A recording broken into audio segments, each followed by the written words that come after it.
स्वप्नातलं घर घेण्याचा विचार करताय? स्वप्नातील घर अगदी तुमच्या बजेटमध्ये देवगड जामसंडे येथे भव्य प्रोजेक्ट जेडी नाईशा हाईट्स घेऊन आले आहेत तुमच्या स्वप्नातील घर।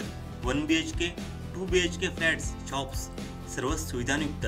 बुकिंगसाठी आजच संपर्क करा 87 67 16 93 04 72 18 68 28 21 87 88 54 31 41।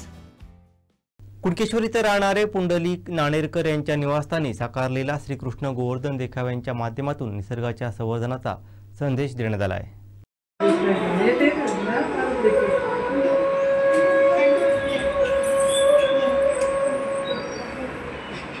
सुस्वागतम सुस्वागतम सुस्वागतम।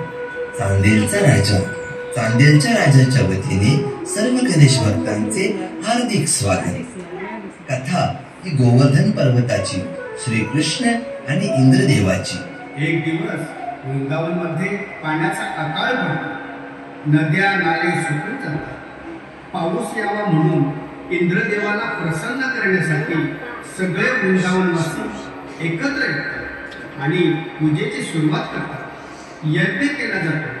सगळे गावकरी यज्ञ करून इंद्रदेवतेची प्रार्थना करतात। हे सगळे कृष्ण पाहत असतो। तो जाऊन नंदबाबांना सांगतो, बाबा, हे गावकरी यज्ञ का करतात? यज्ञ केल्याने खरोखर पाऊस पडेल का?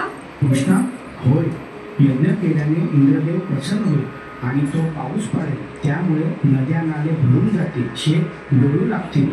परंतु बाबा, पावसासाठी इंद्रदेवाला प्रसन्न करण्याची काय गरज आहे? अरे कृष्णा, इंद्राला प्रसन्न करण्यासाठी दरवर्षी यज्ञ केला जातो। तशी पद्धतच आहे। त्यामुळे पाऊस पडतो, नद्या नाले भरल्यामुळे आपली शेती होते। पण बाबा, ते तर त्यांना भगवान विष्णूच्या आदेशाचे पालन करावेच लागते आणि ते त्यांचे कार्य आहे आणि तो त्यांचा धर्म सुद्धा आहे।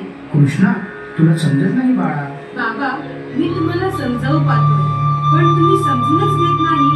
बाबा, खरं तर आपण पृथ्वीची पूजा केली पाहिजे। ती आपल्याला धनधान्य देते आणि गोवर्धन पर्वताची देखील पूजा केली पाहिजे, कारण आपली गाई वासरे गोवर्धन पर्वतावर चरायला नेतात। त्यामुळे आपल्याला दूध मिळते आणि त्यावर आपली उपजीविका चालते।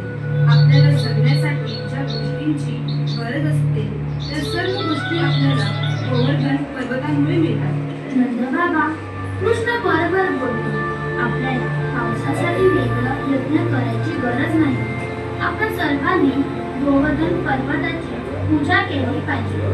गोवर्धन पर्वत आपल्यासाठी फार महत्त्वाचा आहे।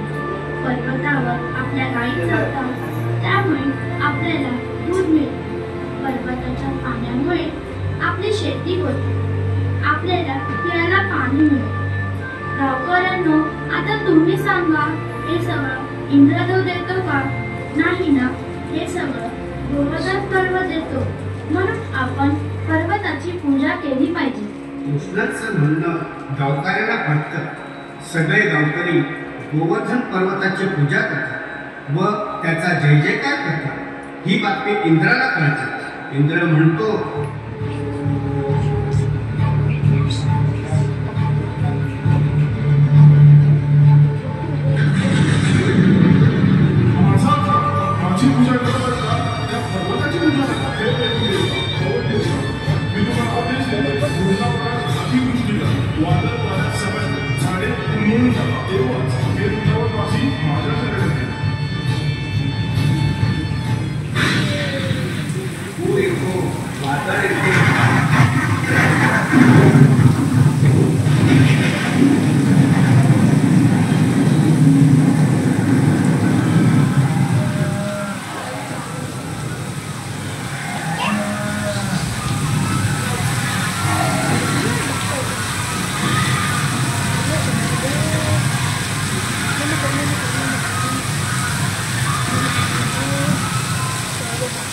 झाडे उमलून येतात, गावकरी भयभीत होतात आणि गावकरी कृष्णाला सांगतात, कृष्णा, ह्यातून तूच आम्हाला वाचव।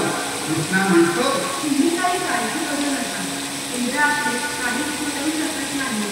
तुम्हाला काळजी करण्याची गरज नाही, काय तेही बघून घेतो। असे सांगून कृष्ण धरणीवर आपली करंगळी ठेवतो.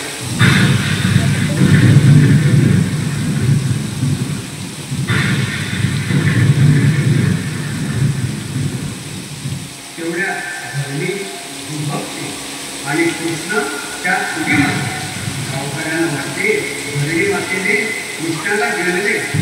तेवढ्या कृष्ण आपल्या करंगळीवर जोरच उचलतो.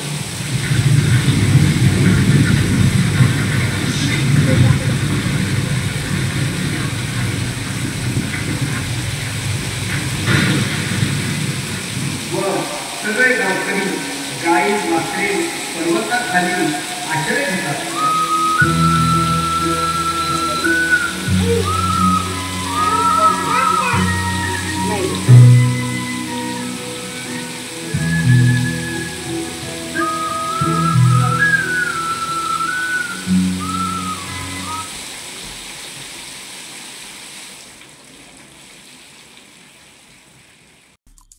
आमचे दिवसभरातले सर्व अपडेट्स, ताज्या घडामोडी आणि थेट लाईव्ह पाहण्यासाठी सबस्क्राईब करा, लाईक करा कोकणचं नंबर 1 महा चॅनल कोकण 7 लाईव्हचं YouTube चॅनल.